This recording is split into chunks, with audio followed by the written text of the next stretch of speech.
Keon Coleman comparison to Terrell Owens. Yes. Signed, sealed, delivered. I put in the PFF big board, Terrell Owens, but good. And people Yeah, are like, yeah, what does yeah. that mean? What? Yeah. I love when people use historical all-time great comps, but add an adjective like faster Jerry Rice. Whoa, bigger armed Drew Brees. I do the adjective comps all the time, but sometimes I'll be like Case Keenum with a little more scoot. We need to start getting outrageous with it, like Von Miller, but with more bed. Oh, man. We're like, what is he, Gumby? Right.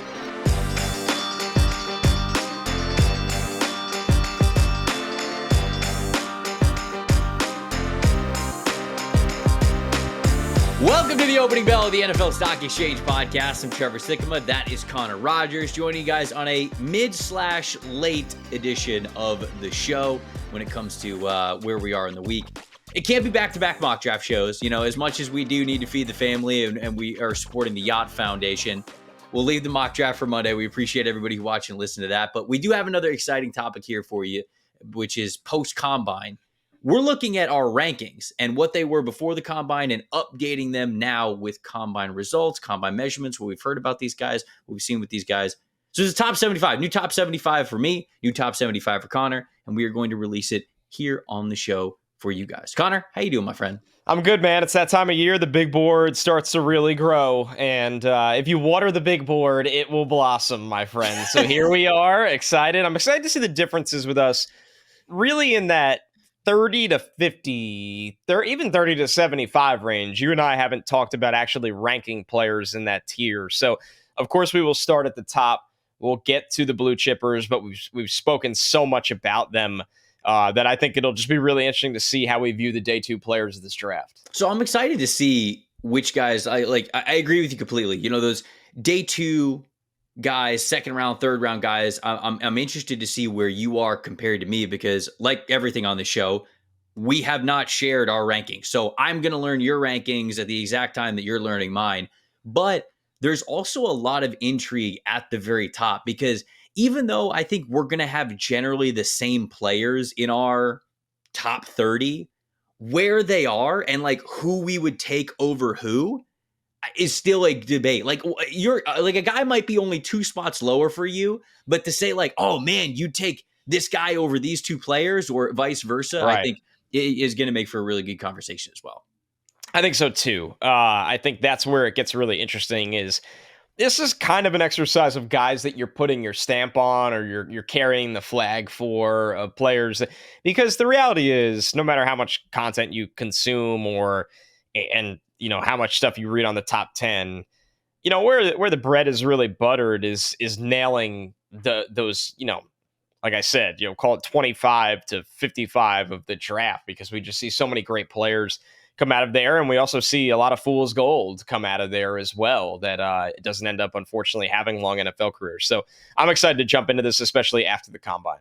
Yeah, so we'll get into a little bit more about I think naturally as we have this discussion how much positional value goes into it for me versus you. And I think it's a little bit different. It's a little bit of a different flavor for everybody. So that'll be part of this conversation. But man, here we go. Let's just get into it. Here are the rankings. My rankings, obviously, completely subject to change, whether you guys bully me hard enough or, of course, if an agent pays me enough to raise his play. No, I'm kidding. That's a classic PFF joke because there are people out there who actually think that agents are paying PFF for us to put them up the board. And look, all I'm saying is, if that is the case, I'm not seeing any cheddar from it. So we'd have the boat by now. I need if to that talk was the case. We need to talk to somebody. Yeah. If PFF is selling out, I need a cut. That's all I'm saying. Not even morality. I'm not even saying we need to cut it out. I'm just saying I need my cut. But no, of course, we're joking.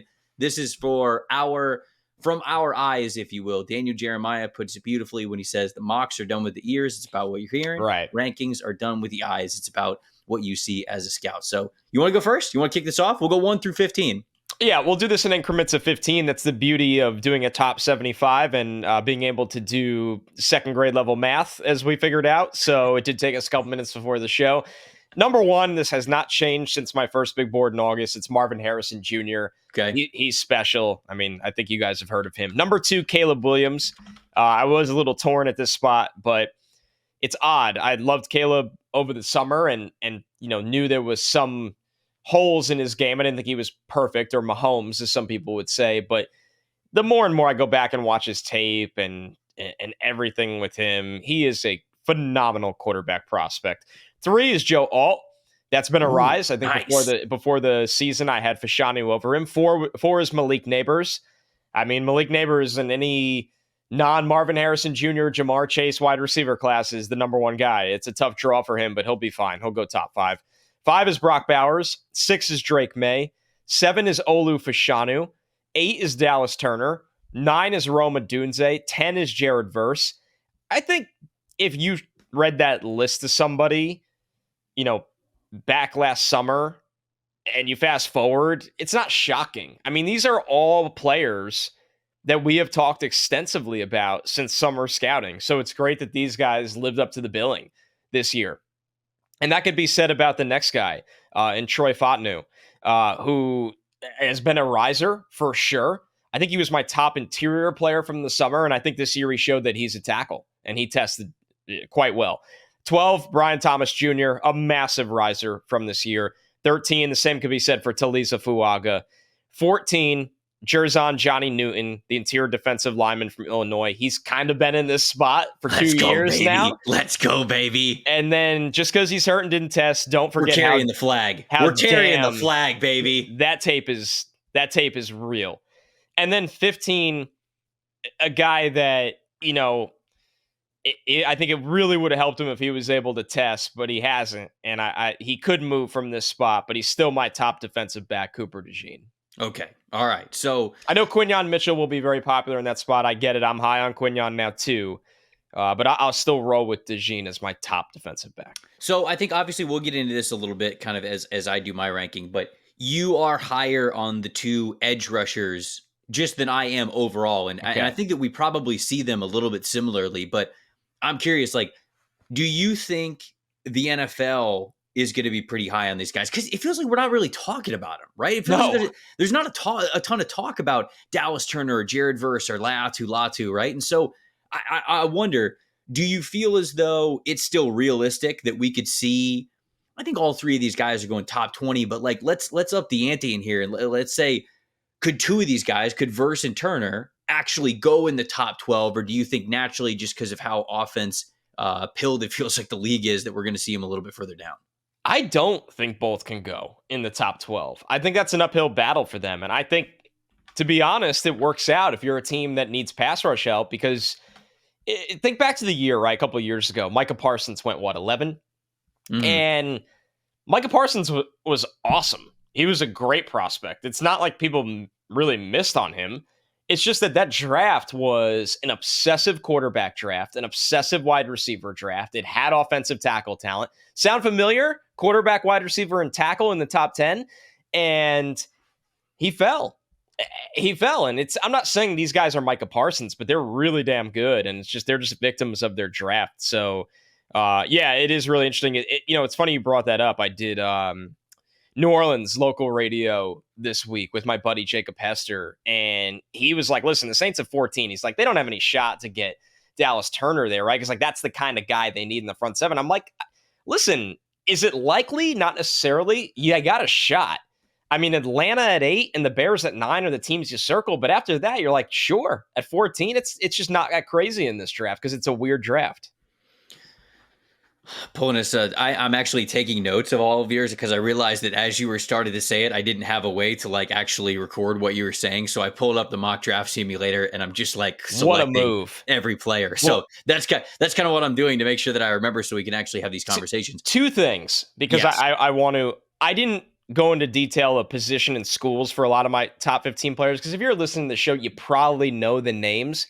I will make sure I do that for the rest of the big board, because when we get to 30 to 45, I guarantee 90% of the people listening might not know some of those names. So I want to make sure I do that. I wasn't going to do it for Marvin Harrison, wide receiver from Ohio State. Ever hear of him? And then the second thing is, by the time you're listening to this, unless you're one of the real sickos that listens to it as soon as it drops, and we love you so much, I have a top 100 on NBC Sports right now in writing. So if you want to follow along while listening with that.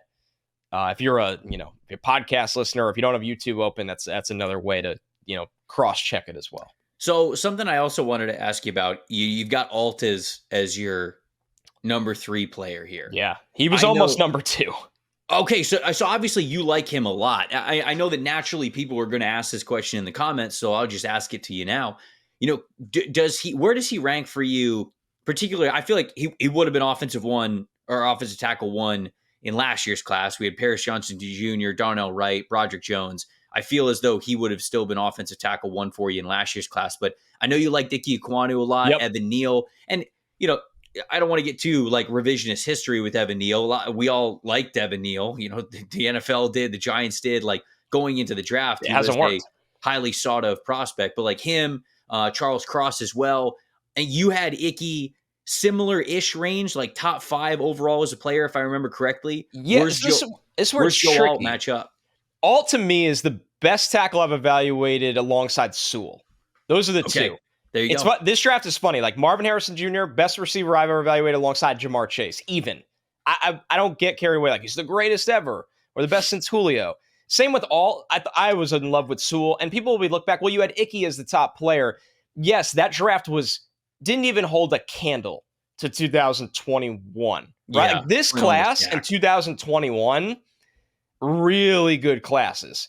I didn't feel that way about that class 2 years ago. It was good, solid, but yeah, I mean, Trayvon Walker was the number 1 pick of that draft, okay? Yeah. So, who's not a bad football player. He shouldn't have been, and he's not a bad football player, but that speaks volumes of that class as a whole. This class, I mean, has 6 guys that you could argue could be a number 1 pick in some classes. So yeah, I think Alt is a really, really special player.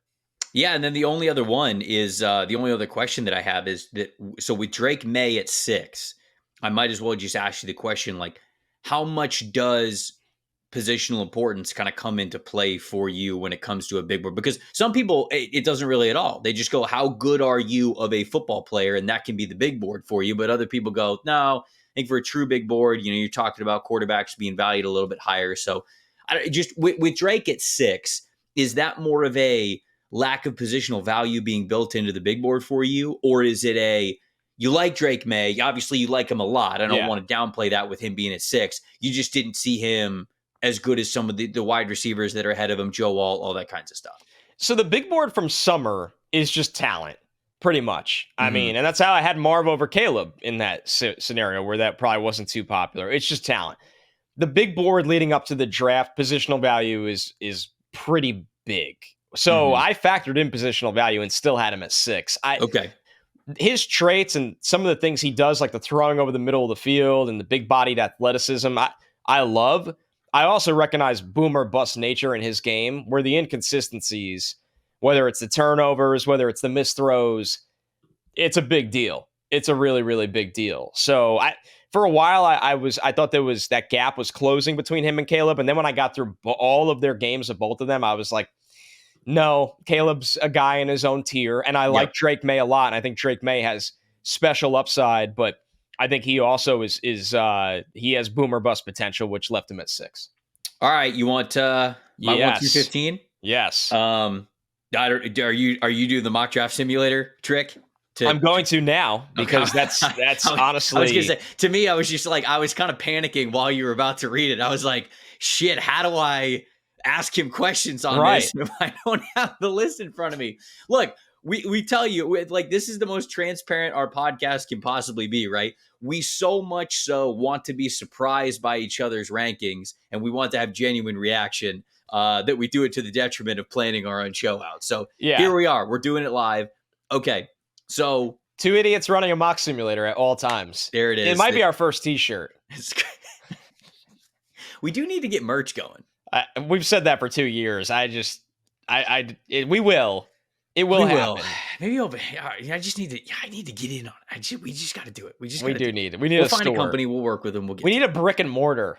What city would our brick and mortar Okay, be in? this went way too. What do you mean? Who's buying commercial real estate? Not us. I went from calling a shirt company to now you're looking at commercial real estate. The PFF agent money will buy us a brick and mortar in a place where cost of living is reasonable, and all that plays through the sound system is the podcast, which people would despise. But this might be worth it. Keon Coleman's agent. I will tell people they are just mentally ill if they don't have him as wide receiver one in this class. Terrell if you Owens. Pay us enough money to do it. Yes, Keon Coleman comparison to Terrell Owens. Yes. Signed, sealed, delivered. Terrell. Check cleared. I put in the PFF big board, Terrell Owens, but good. And people are like, what does that mean? What? Yeah. I know. I love when people use historical all-time great comps, but add an adjective like faster Jerry Rice. Whoa. Bigger armed Drew Brees.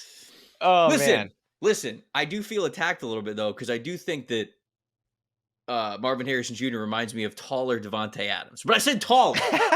I mean, he's a generational prospect. I've done that. I'm definitely guilty of using. I do the adjective comps all the time, but sometimes I'll be like, Case Keenum with a little more scoot.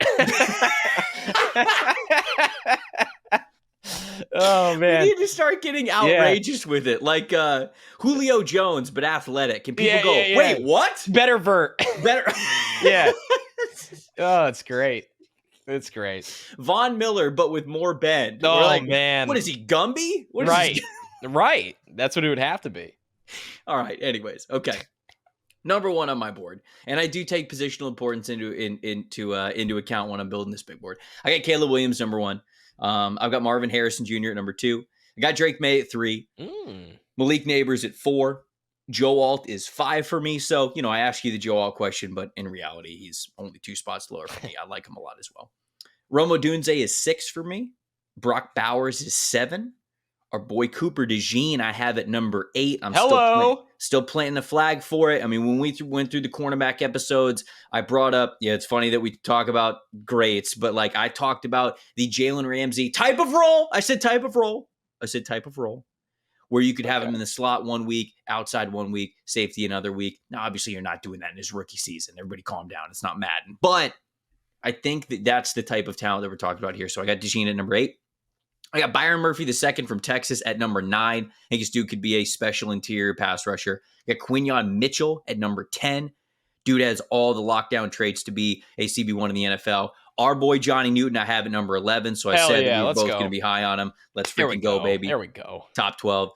Talisa Fuanga, which it was pointed out to us that excuse me, there's like an N in there, like Tagovailoa. There's definitely not an N in the word, right, but it's like it's truly a silent and invisible N that is in there. I love that. That is a beauty. Somebody sent us a clip on Twitter, and they were like, "Hey, you guys are getting Troy Fautanu's name right, but you're still saying Talisa Fuanga's name incorrectly." And they sent us an NFL Network clip of Fuanga actually sitting at the set with, I think it's like Garofalo and I can't remember who else is there, but they actually said it out loud, and he was like, yeah, you nailed it. So 1, we're learning, we're improving, we're evolving. That's what life's all about. 2, I just want to say, cover my bases here.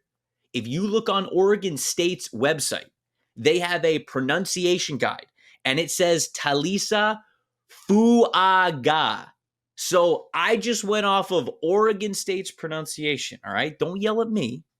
Yell at the school for lying about height and weight, and also about pronunciation for some of the players. So anyways, Talisa Fuanga, my boy, I have at number 12. Speaking of Troy Fautanu, number 13, baby. I think this dude is just a phenomenal football player, and I had to raise him up a couple of spots on the big board because of it. So I got him top 15. I got him number 13. Nate Wiggins at 14. Terrion Arnold at 15, and that rounds out my top 15. All right, so a couple good things here. Number 1 being most importantly that was easy for me because your rankings are pretty close in the mock draft simulator, so I wasn't really jumping around too much. Number 2. Imagine that. Where do I want? So I'm very proud of you. You did not waver from Cooper DeJean. As incredible of a process this has been for Quinyon Mitchell, and I know he's been a riser for you, and he's been a big riser for me, you are holding firm that DeJean is the dude out of the DBs. And it's close, right? I mean, like And they're different. I've got Cooper DeJean at 8, and I've got Quinyon Mitchell at 10. Ultimately, I think both of these guys are shutdown corners at the NFL level. And what continues to give Cooper DeJean that edge is I am not worried at all whatsoever about him coming up, blowing up a screen, tackling a wide receiver the second the ball hits their hand, and also playing a little bit closer to the box and a little bit closer to the line of scrimmage and being able to fit the run as well. Not that these other corners can't. Just he's got the body type to do it. He's got the resume to do it. And so Quinyon's right after him, man. Really, the only issue that I had with Quinyon on his tape was sometimes I wondered, okay, are you putting him in off coverage so much because he doesn't have as good of speed as his track background? Well, that's not true. And then, of course, the press coverage stuff, which he kind of put to bed when he was at the Senior Bowl. So to me, that's top 10 player, baby. That's a CB1 at the next level. So yeah, still got DeJean at number 8, but Quinyon right behind him. He has been a big riser for me throughout this process. So I think one thing that's really stands out for me, you have 4 corners in your top 15. Mm-hmm. I had 1, but he was at the 15th spot. Mm-hmm. So one, I think part of that is positional value on your board. Corner, man, it matters so much in this pass happy league. And then 2, I mean, you're just very high on this corner class, which I think does have a lot of talent. So, I mean, but no Dallas Turner, no Jared Verse in your top 15 as well. So you're viewing the corner class much more favorable than the pass rush class. Yeah, and, again, much more favorable. That's right. They're on I know they're right on the outside looking in. We'll get to the edge rushers in a second, just like I'm sure we're going to get to corners for you for a second. But, ultimately, I am really high on this cornerback class. I think that we've got a lot of really great shutdown players like Nate Wiggins, despite the weight profile and despite, him being a little bit of a liability when it comes to tackling and coming up in run defense. Like, again, I've said it so many times on this show, one of the best cover corners in the class, man. And at the end of the day, corner, you got to be well-rounded at a lot of things to be a successful pro, but can you match up against the best receiver that you're going up against that week? Can you be able to do that week in and week out against different shape, size dudes? I just think that Nate Wiggins absolutely can. So that's why I am pretty big on this corner class. I think we've got a lot of future CB1s, and that's why they're pretty much loaded on my top 15. So 16 through 30. You want to hit it? Last one. Yeah. Oh, yeah. No, yeah, you know what? No. I'll ask it for the next batch. It's perfect. Okay. Let's hit it. All right. 16 through 30, Leatu Latu at 16. The edge rusher from UCLA. 17, Michael Penix Jr., the quarterback from Washington. Wow. 18, Jaden Daniels, the quarterback from LSU. 19, Amarius Mims, offensive tackle from Georgia. 20, Quinyon Mitchell, corner from Toledo, one of my bigger risers of the process. 21, same could be said for Jackson Powers Johnson, interior O-line out of Oregon. 22, Nate Wiggins, corner out of Clemson, a guy you and I really like, and piggybacked to 23 by Terrion Arnold, the corner out of Alabama. 24, Byron Murphy, really, really good pass rusher, a bit of an undersized guy in terms of not really just the weight, but the play style. He's a true gap shooter, but he could really wreak havoc against the pass. 25, Tyler Guyton, the kind of project tackle out of Oklahoma, 1-year starter, but just dripping with traits. Really good Senior Bowl week. 26, Troy Franklin, the wide receiver out of Oregon, a guy I've actually cooled on in some ways, but I'm still buying into the speed and the production and the height. 27, Kool-Aid McKinstry, corner out of Alabama. 28, J.C. Latham, the tackle out of Alabama. 29, Zach Frazier, the center out of West Virginia, center guard. And then 30, Chop Robinson, a very raw but explosive pass rusher out of Penn State. All right, well, first question has to be Penix. Yeah. Top 20. Man, so you are in on this dude. I'm in. This is it. We went through the mock draft format this past Monday, and you had him going 12 to the Broncos? I think so. Raiders? One of those two. It was something. It was one of those two Broncos. Teams. So, from you selecting him that high in the mock draft, obviously it makes sense that you would be high on him overall, but sometimes the mock can be a little bit different than obviously the grades that you have here. So with him being top 20, though, you're all in on this dude. All in. I think he's the best pocket passer in the draft. I think that I think, and I mean, Caleb can surpass him because Caleb's the best quarterback prospect in this draft, and he does things in and out of the pocket that are just marvelous. But what Penix does pre-snap, post-snap, doesn't take sacks, challenges the field.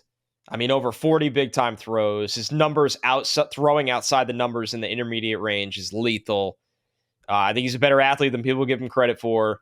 Yeah, I think he's a first-round quarterback. I really do. If I felt like my infrastructure was built for a pocket passer to come in and just absolutely challenge every layer of the field with that howitzer of an arm, I'd be in on this guy. I really would. And, in a very different way at 18, I feel the same way about Jaden Daniels, where not the same arm talent. Although I was going to say, what do you think about Jaden's arm? Because I think it's the weakest of the top guys. I was going to say, I have used this term before, but I feel like we are romanticizing Jaden Daniels' arm strength at this point.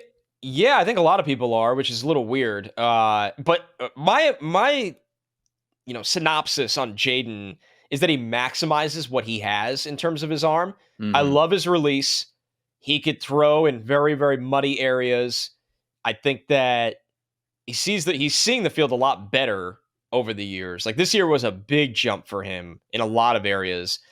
And I think that he throws with excellent touch. I don't think he drives the ball how Caleb does, how Penix does, how McCarthy does. I don't. I wonder if his arm's almost Bo Nix might have a stronger arm. But Jaden, he is such a gifted runner and playmaker that he doesn't need this howitzer of an arm to be a starting quarterback because he delivers with touch. He doesn't have to see guys. He doesn't have to throw guys open all the time. He could see them open because he is such a gifted athlete. So I really like the floor of Jaden Daniels. I don't see the ceiling because of the passing, especially under pressure, that maybe some do, like superstar, like Lamar Jackson. I don't think that's the bucket I'm putting Jaden Daniels in, but I think he could be a good starting NFL quarterback. And it's funny how different Penix is. That I have them side by side, and they're almost totally opposite players. Yeah.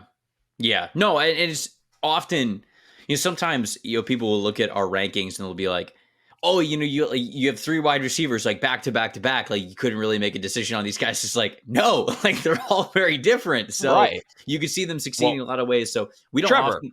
What? Does every team run the same exact concepts in the NFL? Yes, obviously. Yes, it's Madden. Yeah, it's obviously just Shanahan and McVay. It's literally just 32 teams. Or if you coached under them. That's it.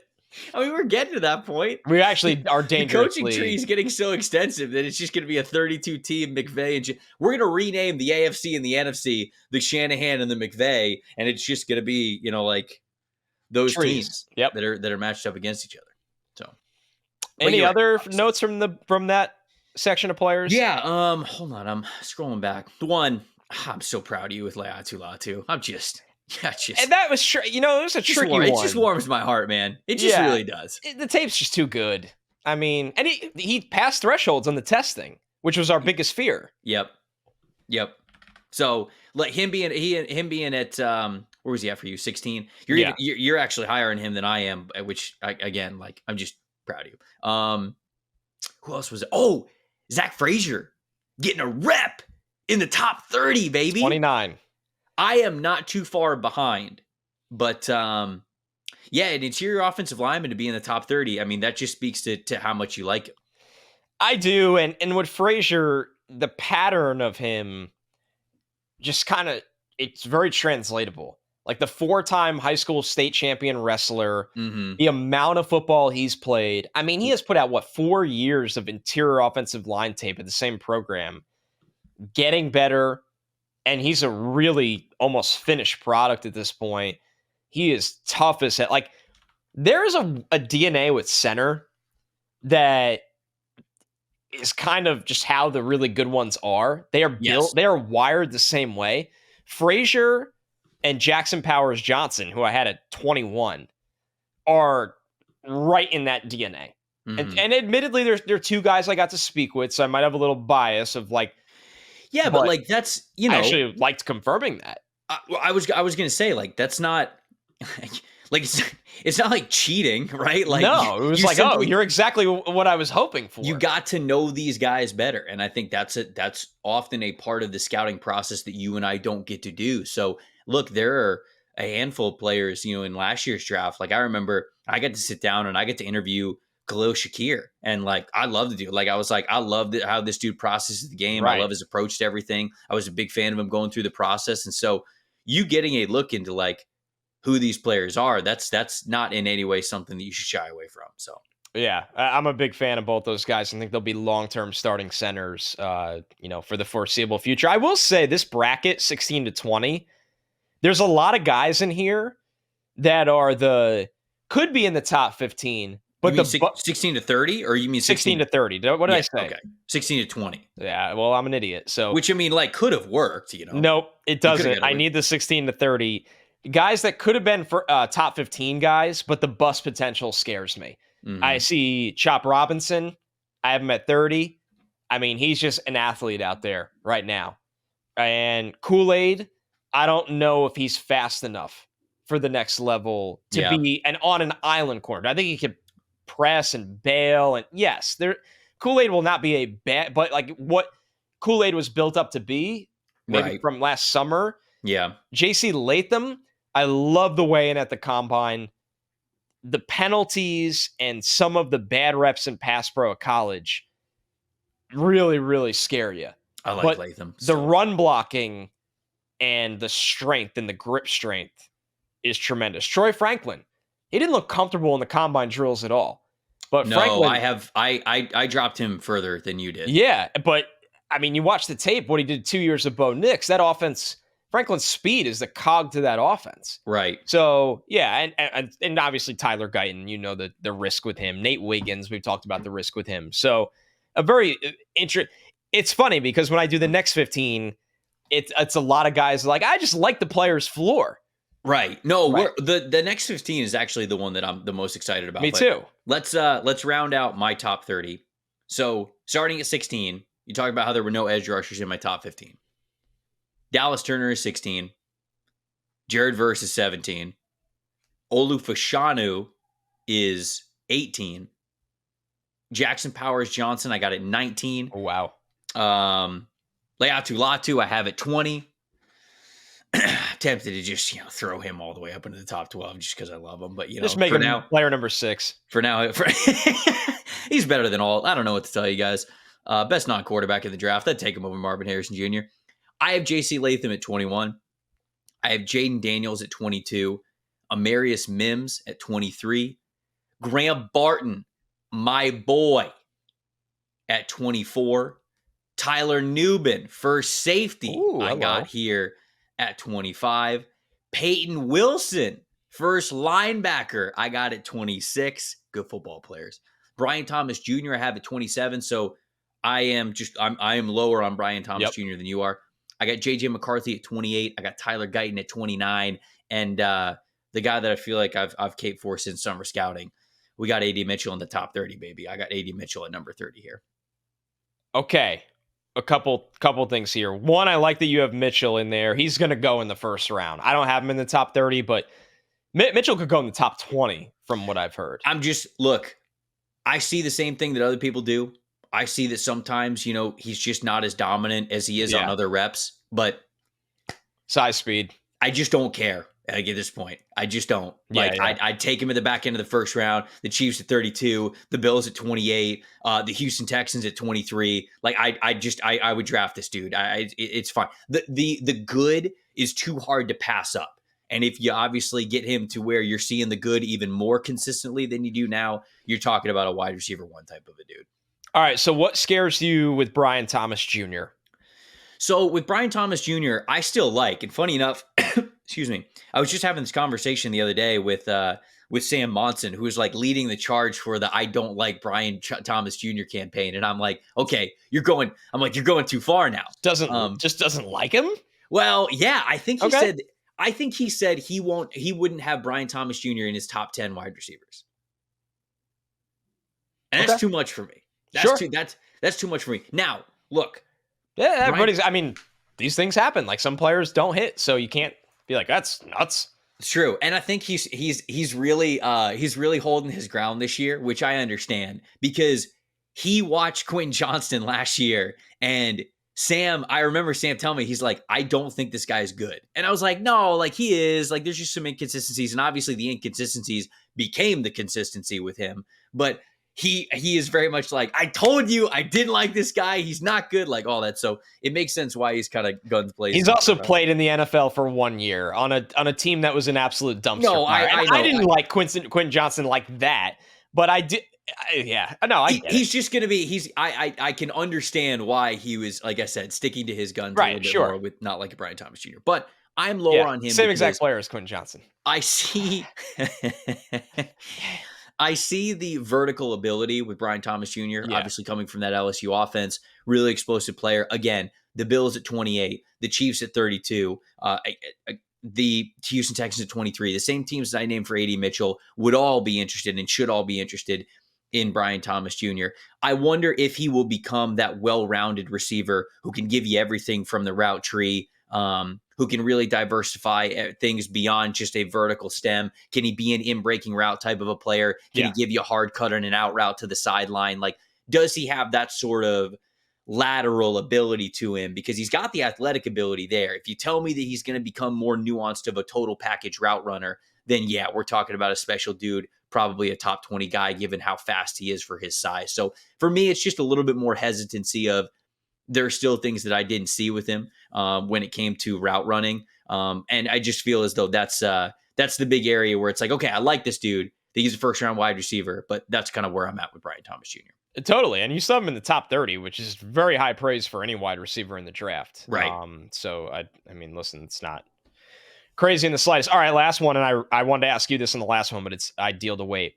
Olu Fashanu, tackle 4. Yeah. Is he the smallest hands we've ever seen for a tackle? Yeah. Does he have like baby hands? They're 8.5 inches. And when I pulled up, mock draftable, I need to confirm this. Somebody said he had small hands, and I was like, "Oh, damn, that's crazy." I didn't know he had. No. They're like sub-9 hands. I need to confirm this. I can't be spouting dangerous info about a player that I really, really like. But I mean, there are So Fashanu. Oh no, he might fall to 10 to the Jets. So 8.5 inch hands. I genuinely think I have bigger hands than that, which is wild because Olu is 6'6", 312. Like it's very, and it might not matter at the end of the day. Look, beyond the baby hands, I do worry about the strength profile, man. Right. And I still have him in the top 20. The movement skills for him as a tackle are pretty special. Pass protection is what gets you paid in this league, but he's got to be able to put on more weight when it comes to density, not just weight to get the scale up. Like, I need you more of a dense player. When somebody comes into your chest like they did against Ohio State, because I guarantee you, if Olu Fashanu is a starting offensive tackle for any NFL team in week 1, guess what tape they're going to throw on the week before they go up there? They're going to show everybody the Ohio State tape, and they're going to say, go at this guy's chest. He's not going to be able to handle you, and especially at the NFL level. So that worries me. It is a strong person's game. And if you cannot have that as a prerequisite in the trenches, I get a little bit worried. So he's still a top 20 guy for me. But yes, there are other offensive tackles, specifically, of course, Joe Alt, but also Talisa Fuanga and Troy Fautanu, who I believe in their power profile more than I do Olu's. And I sort of believe in that more with J.C. Latham as well, which is why he's not too far behind. Amarius Mims, not too far behind either. So those are two guys who, if they end up being better pros than Olu because of the strength profile, like, I'd see it. But right now, the pass protection ability is just too good for him for me to really put him beyond the top 20 in this class. All right, listen, I get the concerns, and I think the league has the same concerns. Where Olu goes will be fascinating. Yeah. All right. Want me to rock and roll with 31? Yes. To 45. Okay. This is a really good group. starting with Graham Barton, the tackle, center, guard, wherever the hell you want to play him from Hell Duke. yeah, brother. Yeah, I feel really good about Barton at the next level. Same could be said for 32. Tyler Nubin, my top safety out of Oh, Minnesota. so we're close. Yeah, I thought Nubin could have been in last year's draft. I was wondering how close we would be on Tyler Newman because I feel like I'm Did people really get high on bored him of compared him? to people. I think people got bored of him. Yeah, I agree. So, I mean, I he got can him at play. 25, man. He's good. He's damn good. He's very good. 33, a guy that I will watch his tape literally into April because I just can't get a read on is Jordan Morgan, the tackle from Arizona. I really liked him last summer. I really liked him this season coming off an injury. I didn't think he was really good during Senior Bowl week. I wonder if he's a guard. I think he's a good player. I think he's a guard. But I think he's a guard as well. I think he's a guard. 34, I will be high man on this player, Jalen Polk, the wide receiver from Washington. Oh, yeah, you will. Congratulations. Same would be said at 35, Junior Colson, the linebacker out of Michigan. Oh, wow, yeah. Two medals in a row. There you go. Maybe this one, although I think you like him too, TJ Tampa at 36. No. This is Tampa range. Yeah, the corner from Iowa State. 37 and has been climbing. And it's not just because he's going earlier in the draft. We did the quarterback show weeks ago. So JJ McCarthy out of Michigan. He's just a top of day 2 developmental prospect. So sitting there at 37. Who's going to go number 3 overall? Who's going to go 3 overall? So we'll see how that goes. Oh, I love the NFL draft, don't you? It's great. It's really a gem. All right, 38, Ricky Pearsall, the wide receiver from Florida. Oh, you king. 39. Oh, you king. Hell yeah, Slick Rick. 39, Jonah Ellis, the edge rusher from Utah. 40, the big man, Tavondre Sweat, defensive tackle from Texas. 41, Lad McConkey, wide receiver out of Georgia. 42, Mikey Sanderstill, the slot corner out of Michigan. He is one hell of a player. 43, Adonai Mitchell, the wide receiver out of Texas. 44, Patrick Paul, the tackle out of Houston. 45, Kamari Lassiter, the corner out of Georgia. Oh, man. Where to start? Man, Ricky over Lad. I mean, they're same category, right? They're 38 and 41. So, I mean, they're pretty much all right there. Okay, I do want to ask you about Tavondre Sweat to start. So, him at 40, he's much lower for me. And I assume that we see him similarly as a football player. Yeah. I just genuinely have conditioning concerns with him. I don't know. And I don't think that was too much of an issue when it was at Texas. I just get worried, man. 360 is a lot of weight. Now weighing into the Senior Bowl, like I know he weighed into the combine, but he didn't weigh into the Senior Bowl for a reason. And it's not because his weight was too good. Right. He wouldn't hold himself back because that weight level was too good. So you obviously got some faith that, hey, I see the ability on the field. I see the production. I mean, he was damn near an elite run defender and pass rusher this past season. So, him running a 5.27 40-yard dash at 366 pounds is pretty nuts. So you believe that he can be a 3-down type of a player?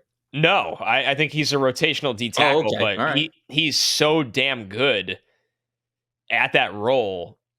And it's the things he can function on all 3 downs. He just won't ever have the stamina to do that, right? Like he can really push the pocket as a pass rusher. He can bench press guards and centers. He's a 2-gapping, run stuffing D tackle. But you're never going to be able to be like, hey, you're Dexter Lawrence, you're Quinnen Williams, you're Jeffrey Simmons. Like those guys live on the field. It's unbelievable. Mm-hmm. So for their weight. But this is a really good exercise, right? Of picking your battles, and you will always win some, lose some. You had Peyton Wilson in the top 30, right? A damn good football player, a really good athlete who his body has really gone through it throughout college football at a position that you're really going to go through it at the NFL. But there is no denying how talented and how athletic he is, which justifies you having him in the top 30. With Sweat, me having him in the top 40, there's like legitimate concerns, like you said, that conditioning will be a problem. But the tape is top 30 caliber tape. But the conditioning concerns would put him outside the top 60. So I'm going to take the chance that he goes to the right program that's on him and he performs like a top 50 pick. All right. There's risk associated with that for sure. I would bring up Mike Sainristil, but I'm basically right there with you. Hell So yeah. I don't have any sort of pushback on him. I mean, I get the measurables, I get the projection of him playing as a slot, but I think when we talked about the cornerback episode, I never give slot corners grades above a third round grade. It's just I very rarely do it. I did for Sanders still. I just think he's too damn good of a football player. So I love that you got him in the top 50. I love that you got him at 42.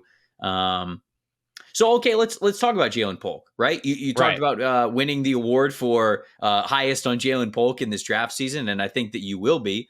But it's not like this is a bad football player. I just think he's a little bit more limited. But tell us, like, what do you like about Jalen Polk? You got him over some good receivers in Ricky Pearsall and Lab McConkey and A.D. Mitchell. Do you just really believe in that Washington tape that he could be a complete receiver? Yes. With Polk, I mean, I think he could play inside and outside. I think his concentration is tremendous. I think he's somebody that will make a lot of the tough catches in the brutal areas of the football field. And I think he's a better athlete than he's been given credit for as well. I mean, you look at his testing so far, what we have of him right now 4.5, 240. Okay. I mean, he's not a straight line blazer, but that's a good time. Almost a 38-inch vertical, 10.9 broad. Like, that's explosive. That's really, really explosive. And the 10-yard split, 152.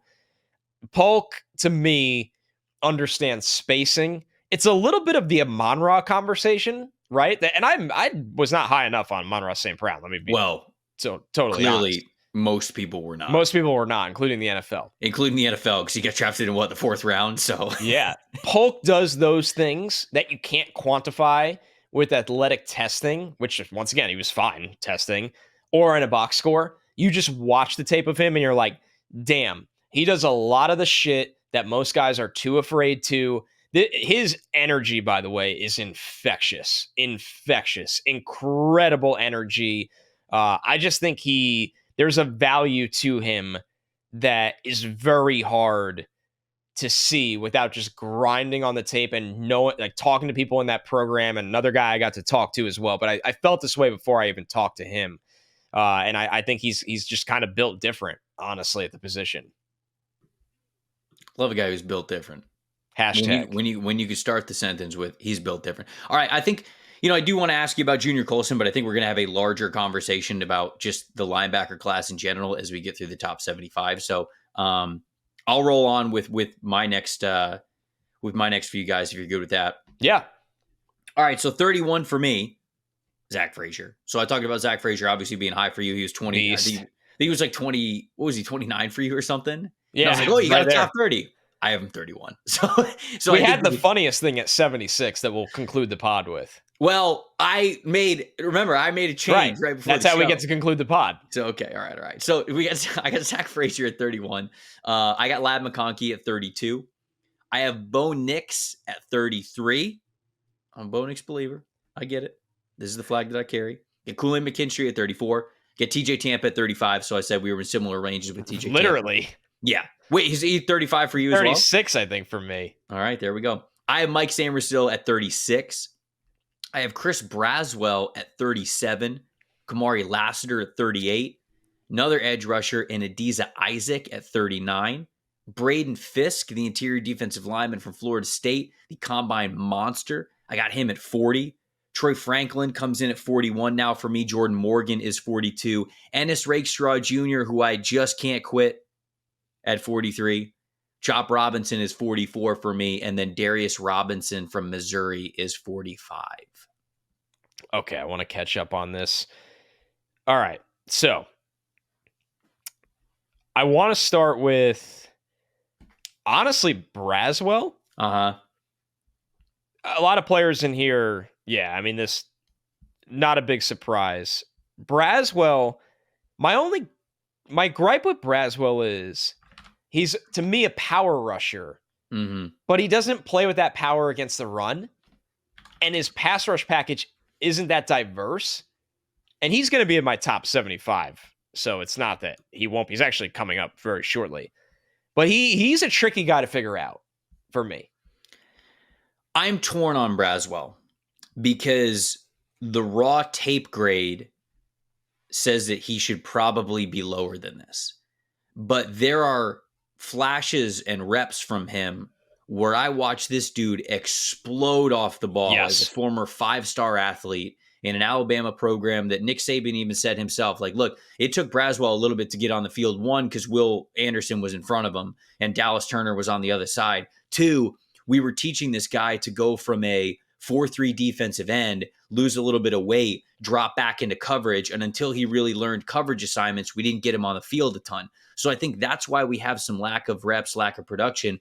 We saw it a little bit more from him this year. And I believe his pressure numbers were pretty similar to that of Dallas Turner this year. Now, I don't think Right. he had the overall production, but the pressure numbers were there. He had better pressure numbers than Dallas Turner for a little bit this year. So he is one of those players who I'm trusting the disruption is production phrase that I believe heard from Josh Norris for the first time many, many years ago that I absolutely love. And 37 for a disruption type of a player to me is rich, but I believe that there's a path to where this guy can be a really, really impactful pass rusher. Maybe not an edge one for a team, but a guy who, if you've got Chris Braswell as edge two, you're probably doing pretty well. So that's where I think that explosiveness, that speed to power, natural ability, it just doesn't come along very often. So though not a polished player, a powerful one that I'm betting on that athletic ability there with him. All right, so another one from this group.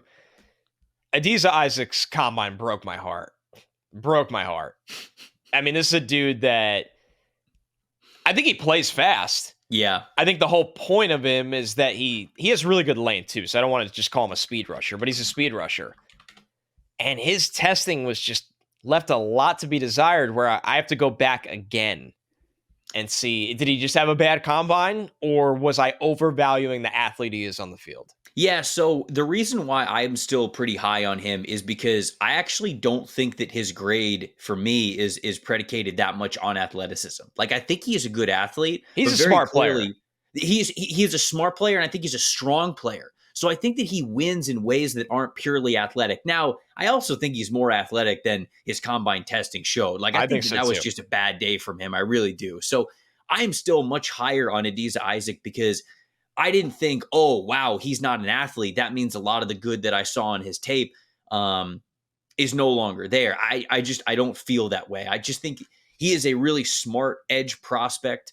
He wins in a lot of ways that aren't totally on athleticism. I think he wins with technique. I think he's a really nice run defender as well. So he's another player who I think just has a really high floor. Maybe not the highest of ceilings. Like I have his teammate Chop Robinson a little bit lower, and I think a lot of people will say, like, I'm probably the lowest on Chop Robinson at this point. And I don't mean to. I'm not like trying to be the champion for that because I do still think that he could be a really great football player. I just feel as though people aren't being as honest with the boomer bust state that Chop Robinson is in. He wins right now because he is way more athletic than any offensive tackle that he's going to go up against. And that is how he won and how he got his pressure production and his high pass rush grades. But the reason why the sack total is lower than you want it to be, is because I don't think that he wins with technique. I don't think he wins with the pass rush plan. So how few guys win off of just athleticism at the NFL level? People can say like, oh, Micah Parsons wins plenty. Well, sure, Micah was an athlete coming into the NFL, but it's very clear that Micah Parsons has been in the film lab. Like, Parsons now understands how to win as a pass rusher. So to me, I look at the shorter frame, the shorter arms. I don't know, man. I am hesitant on him, where him and Isaac are kind of both right there. They're very different types of edge players, but that's kind of my thoughts on both those Penn State guys. All right, let's move to 46 to 60. Or was there something we missed? But before we do that, I need to talk to the people about our friends over at Fabric. If you got a family out there, you got to get them term life insurance. Plain and simple, okay? It's one of the smartest financial decisions that you guys are ever going to make. And this time of year, it is perfect time to get it done so you can focus on whatever the rest of draft season or the rest of this year has in store for you. Fabric was designed by parents for parents to get you high-quality, surprisingly affordable term life insurance policies in less than 10 minutes. Fabric's got flexible policies that'll help fit your family's budget with quality policies like $1 million in coverage for less than $1 a day. You can get your personalized quote in just minutes and apply whenever it is convenient for you, all online to your schedule. You go from start to cover in less than 10 minutes with no health exam required. Join the thousands of parents who trust Fabric to protect their family and apply today in just minutes at meetfabric.com/stock-exchange. That is meetfabric.com/stock-exchange, MEET fabric.com/stock-exchange. Policies are issued by Western Southern Life Assurance Company, not available in certain states. Prices subject to underwriting and health questions. Now we can go 46 through 60. All right, here we go. 46, Keon Coleman, wide receiver from Florida State. 47, Xavier Worthy, the 40-yard dash record holder at the NFL Combine, the wide receiver from Texas. 48, Bo Nix, quarterback from Oregon. Oh, Bo Nix top 50, baby. Let's go. He snuck in there. Let's go. I knew you had it in you, buddy. I knew you had it in you. I believed in you all along. I was bullied. I can't be held responsible for my actions. 49, Devontae Walker, wide receiver, North Carolina. 50, Jatavion Sanders, tight end out of Texas. 51, Chris Braswell, edge from Alabama. 52, Chris Jenkins, D tackle from Michigan. 53, Ennis Rakestraw, cornerback from Missouri. 54, Christian Haynes, big mean offensive lineman from UConn. 55, Kingsley Suamatia, tackle from BYU. 56, Darius Robinson, kind of a versatile defensive lineman edge from Missouri. 57, Trevor's favorite player in the draft, Cooper Beebe, the guard from Kansas State. 58, Braden Fisk, and a guy that goes up on the board every day, it feels like. Interior defensive line, Florida State. 59, Peyton Wilson, linebacker, NC State. 60, first running back on the board, Trey Benson out of Florida State. Benson RB1. Benson. Wow. Where do you want to start with this shit show? Going back to summer with that one. I really went full circle on the Trey Benson experience. Yeah, I still haven't gone full circle. I'm like half circle. No, 3/4 circle. Half circle would be the exact opposite, and I'm not there anymore. Okay, so let's start out with this. Xavier Worthy, top 50 player. Yeah. What do you think? Like, is it because obviously, like, he's going in the fast. first round. We think he's going in the first round, but obviously, like top 50 and first round aren't too different. So you kind of saw him as a priority second round dude, anyways, with that speed. Is that how you see him? What do you think overall about Xavier Worthy? You know, it's crazy when you say that, though. He's still my wide receiver 11 in this class. 11. Yeah. So, yeah, he's in the top 50, but there's a lot of guys I liked better than him. He's got incredible speed. It translates to the field. I think the play strength is a significant issue right now. You have to keep hands off of him.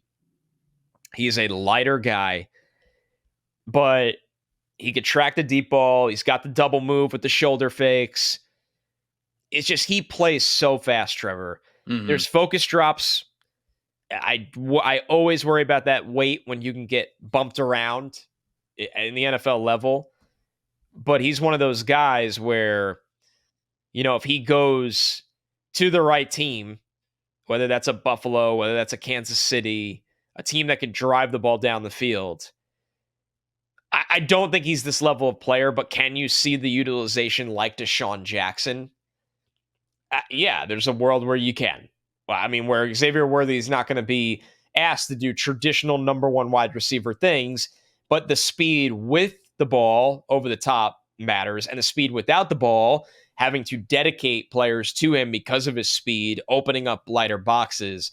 It's a real presence thing for me. But I was going to say, I think that I would speak similarly on Devontae Walker, who's, you know, not too far behind where he has 2 spots. And bigger. Right, behind where he is. And so, man, Walker, it's so funny. We'll get to him, obviously, in my top 75, but I'm so much lower on Walker than I was initially because I just fell in love with the Kent State tape. And then I went to the Senior Bowl, and he just was not that same type of receiver. And I try not to be too hard on it, but then all of a sudden, your performance at the Senior Bowl then makes your performance at UNC. It's like, okay, so is Kent State stuff the outlier? Because you just didn't play nearly as confident. I still like Tez Walker, but the drops were a major issue for me at the Senior Bowl. I see the speed potential to him, and I see the potential for him to be a fantastic receiver overall. I had him in the mix for wide receiver 4 at one point, but just everything that I've kind of seen over the last month, it just is kind of, I'm lower on those two guys. I'm lower on those two speed guys where I see the weapon, I see the utilization of what they can be, but I'm just overall a little bit more worried. I love that you got Christian Haynes that high, man. I thought I was going to be high on Christian Haynes. Where's Haynes for me? Haynes can't be that far down. He's 64 for me. So you're even higher on him than I am, and I loved him. Right. So yeah. I'm a big fan. I love that you got him up there. That's good stuff. Let's talk about Cooper Beebe. I mean, you're at least 50 spots higher. Whoa, hello. I mean, we're not surprised. No one's surprised. Right. Like anybody who's listening to this podcast, I sound like a giant Cooper Beebe hater, but like I think he's a super smart offensive lineman. I just don't think he's a great athlete. He was a better athlete than I thought at the combine, but I don't know, man. You very clearly are buying into that experience and that versatility with him as a top 60 player, yeah? I am. I think, number one, I really like the tape. He is definitely a dude with a lot of girth. I think that no one questions the girth. Not even I can question the girth. The girth is very real. It's truly just like a big tree stump. But he's somebody that play strength. Speaking of play strength, it's really good. Like, it's hard to rush through Cooper Beebe. I think he plays really smart. I like his field awareness. He's someone to me that, if you're sitting there and you're like, hey, we're running wide zone as our primary run concept, you're not valuing him the way I value him. Sure. But if you're trying to be a downhill, punch you in the mouth, tougher football team, he's that guy. Him and Haynes are really that kind of guy. Yeah. And yeah, I'm in. I'm really buying in. All right. Okay. And then right before we get to mine, well, I guess we're about to kind of have the running back discussion a little bit with my next rankings. Okay. 60, are we? Yeah, 46 to 60. Yes, we will. We will have the running back discussion. So I'll list off my 46 through 60 if you're ready. You ready? All right. Kingsley Suamatia, the offensive tackle from BYU, is 46. I got your boy, Michael Penix Jr. at 47. Stuck him in the top 50. Which is absolutely hilarious because you and I have been like opposites on Nix and Penix, and both of us have the lower guy basically at the exact same spot. Right. Like, we were afraid. We were afraid for the future of the podcast. That's really good. They didn't creep into the top 50. That's really good. So that's where I've got Penix. 48, Roman Wilson. Hello. The wide receiver from Michigan. 49. You ready for this one? Sure. Javon Bullard. 50. We got Slick Ricky Pearsall making it crack in the top 50. My boy, Gator Great. Jatavian Sanders at 51. We're basically the same with him. Jermaine Burton, I have at 52. Somebody who I've been, it feels like carrying the flag for a long time. I just think he's got such good tape. He's, to me, so underrated in this class. Jonah Ellis, I have at 53. Rook Orororo from Clemson, I have at 54, especially after telling me that he could go 98 out of 100 in a three-point contest. I had to big one. Had no choice. Keon Coleman, I have at 55. RB1, unequivocally, undeniably, Jonathan Brooks at 56. I got Kieran Amagaji, the offensive tackle, maybe offensive guard from Yale at 57. Got Marshawn Nealon, the edge rusher, at 58. Here's where I have Jalen Polk coming off the board, so I still got him in the top 60 at number 59. Jaden Hicks, the safety from Washington State, I have at number 60 to round things out. Okay, so no Chris Jenkins yet? Chris Jenkins is literally 61. Okay, then I won't press it because I don't think there's that much of a difference. Yeah. Kieran Amagaji, yes, is somebody that I'm still in the middle of his evaluation. I guess I just have the fear of a guy at that level. I thought it's like when you think of Cody Mock is a good one. When you watch Cody Mock, it was just demolition on tape. Demolition. And then when you go back to Penning, I thought Penning had his moments of demolition, but Penning also got beat up on the level of football he was playing at the time. With Amagaji, he's kind of steady Eddie from what I'm through, and maybe I need to go further and continue watching more and more.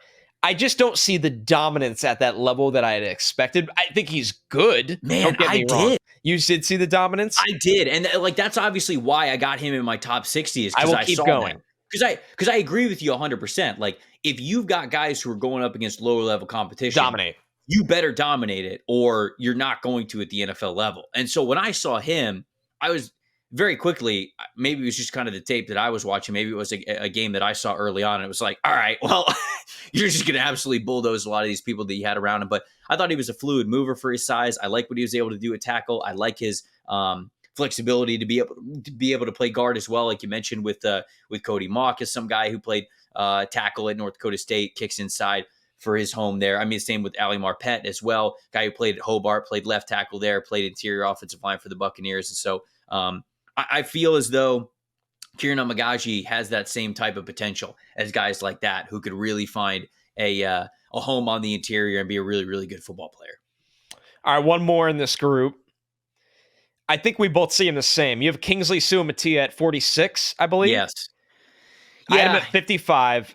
He is the ultimate developmental offensive tackle in this class. Yeah. Like, if he has to start next year, I think whoever does that is in trouble. Right. But man, and we've talked about this guy a lot, from summer scouting, his recruiting, his transfer. It's all there. And you turn on the film and you're just like, I just want more, going back to dominating, but also with him, I think awareness sometimes. Yeah, for sure. He's someone I think will take him in the second round, and I get it. I really do.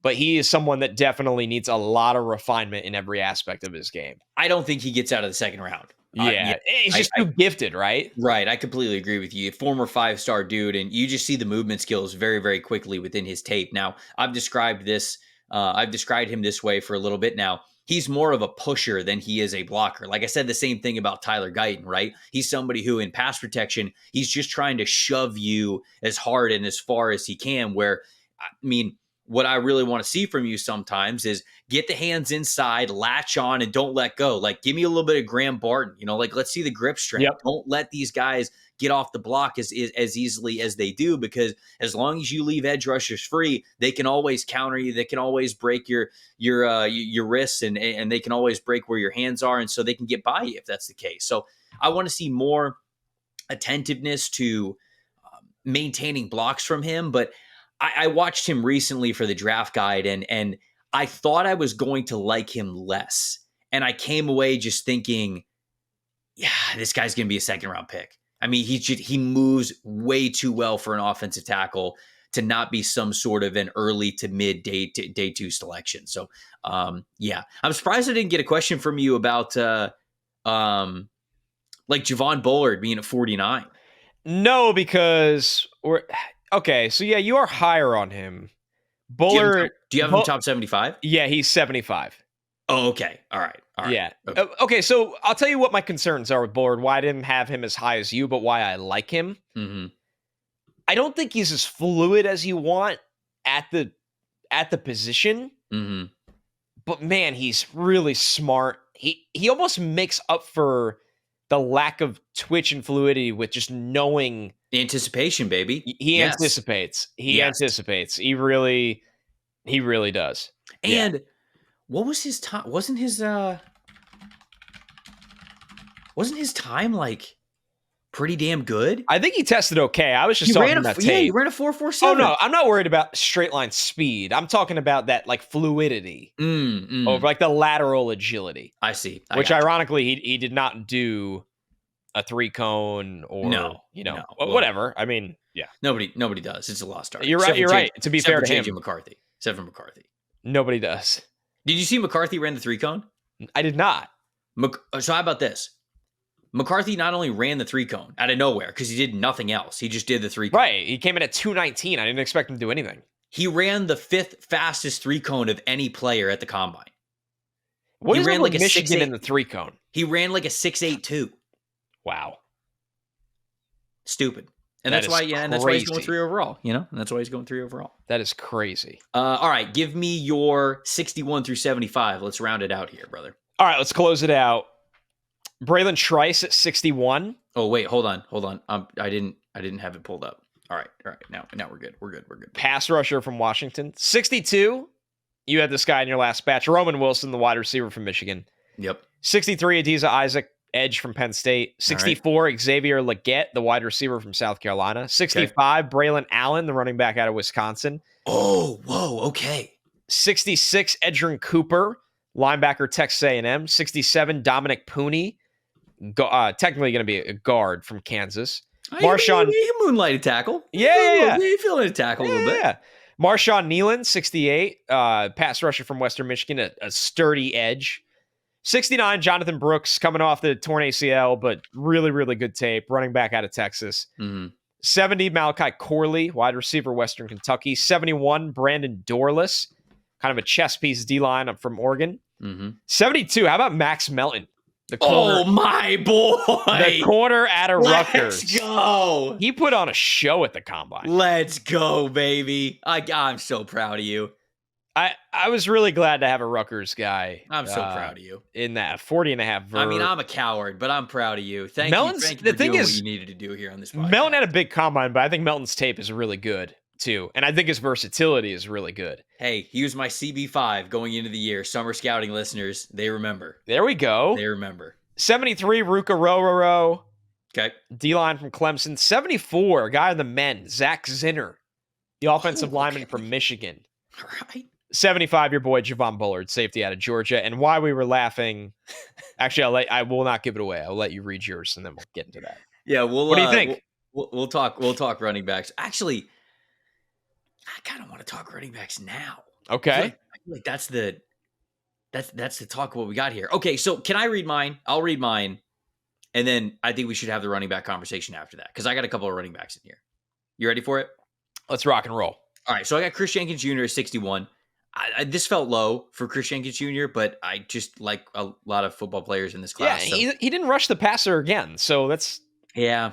So I got him at 61. Still a good football player. Yep. Edgerrin Cooper, I have at 62. I have Xavier Legette at 63.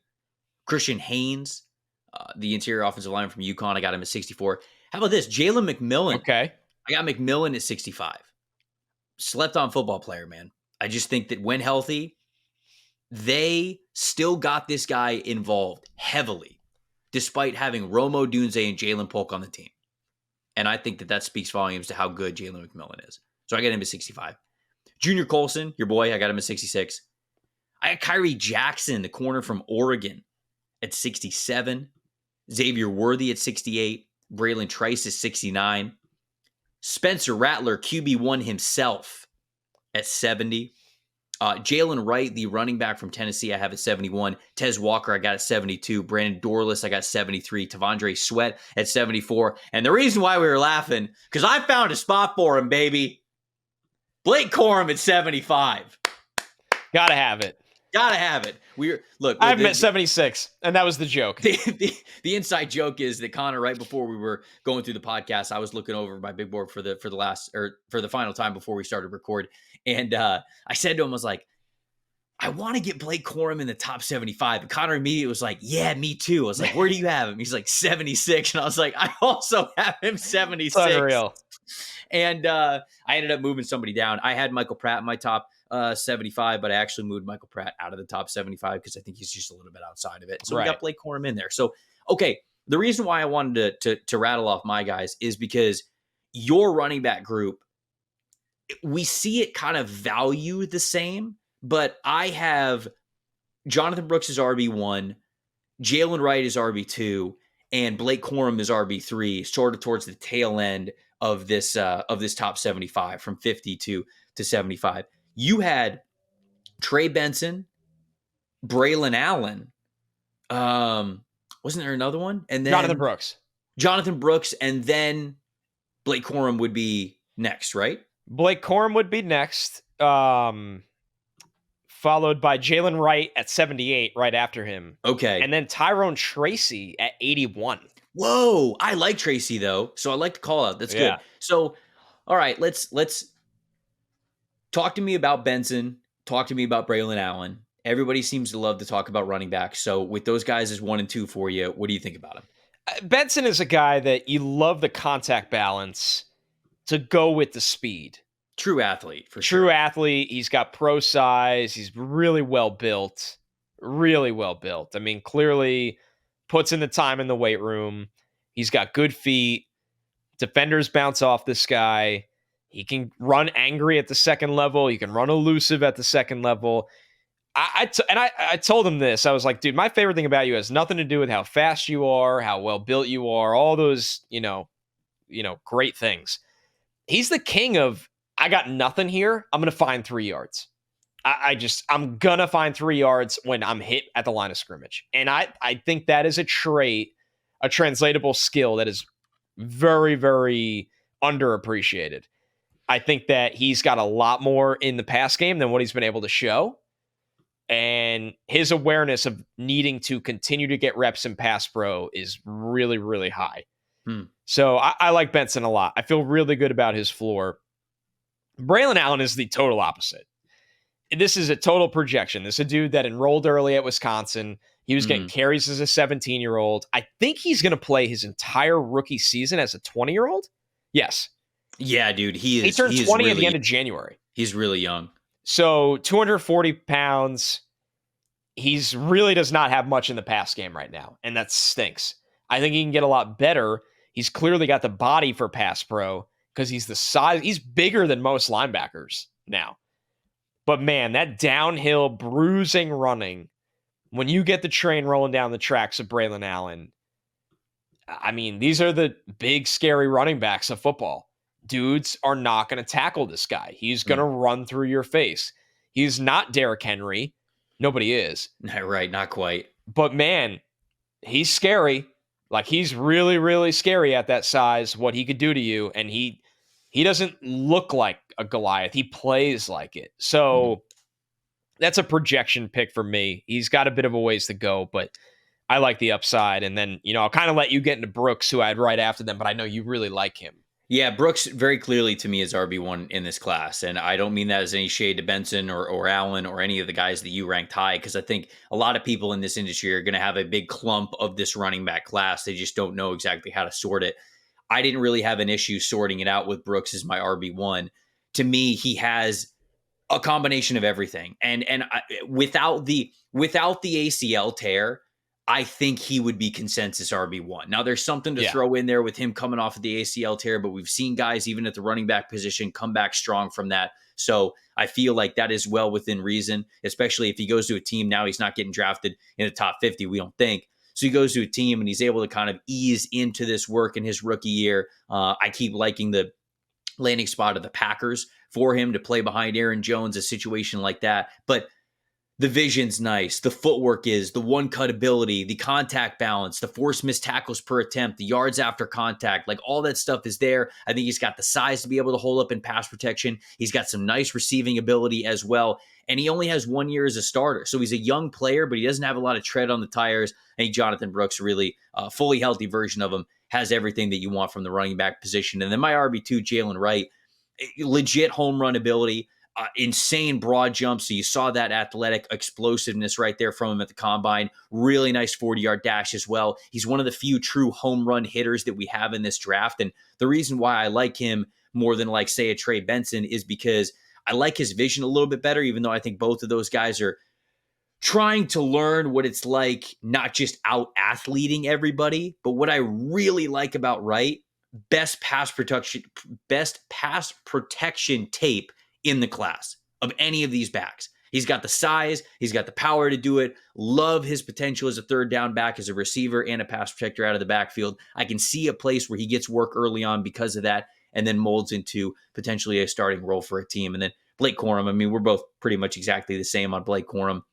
Such great vision, such great decision-making. The only thing for him, really, for me, is just he doesn't have those long strides. So he's not going to be like a big home run hitter for you. But I've said this before, home run hitting ability as a running back, I think is highly overrated. I really do.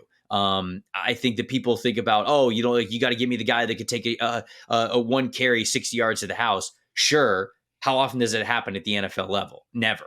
Like, it happens in college all the time. It never happens at the NFL level. I'd rather have a player who can give me the 4 yards, the 5 yards, maybe 6 yards per carry average, somewhere between that. That's really, really helping out my offense consistently. Blake Corum can absolutely do that. And so to me, Blake Corum should not be in a world where there are a lot of running backs, a lot of really talented running backs that come through the draft every single year. I still don't think Corum should be anything less than the 3rd-round pick. I really don't. He's that efficient as a runner. Yeah, it's just a matter of, if you worry about or how you view the tread on the tires with him. Yep. So that'll be a big one as well. But yeah, I mean, Corum, you know exactly what you're getting with that kind of player. And that is a starting NFL running back that might not have the big play explosive ability as some of these guys that are Ferraris, but he can absolutely play all 3 downs. He can grind out the hard yards. He's got excellent vision. An NFL staff is going to get serious value with him in rounds 3 to 4. Yep, I agree. There we go. Those are the top 75s for both myself and Connor. Let us know what you thought of the rankings in our discussions here. Best way to do this is, of course, in the YouTube comments, which, by the way, the mock draft episode, I know we talked about like reaching 100K, all that stuff, whether we do or whether we don't. The love that you guys showed and the conversations that you were able to start in the mock draft. I mean, we've got over 900 comments on that bad boy. Yeah, like I normally try to read every single comment for these videos whenever I have the time to do it. I don't have time to respond to all of them, but I try to at least read most of them. 900 is going to take me a while, and I love you guys for it. So thank you so much for engaging on that episode as much as you have. It really means a lot to us. Hopefully you guys are enjoying the conversations that you start as well. But for this episode, youtube.com/NFL Stock Exchange. Hit us up in the comments there as well. Let us know who you think we're way too high on, we're way too low on. We'd love to hear that. If you got questions that maybe we didn't hit on when it came to our top 75s, fire those away and we'll try to answer as many as we possibly can. But Connor, you got anything else before we get out of here?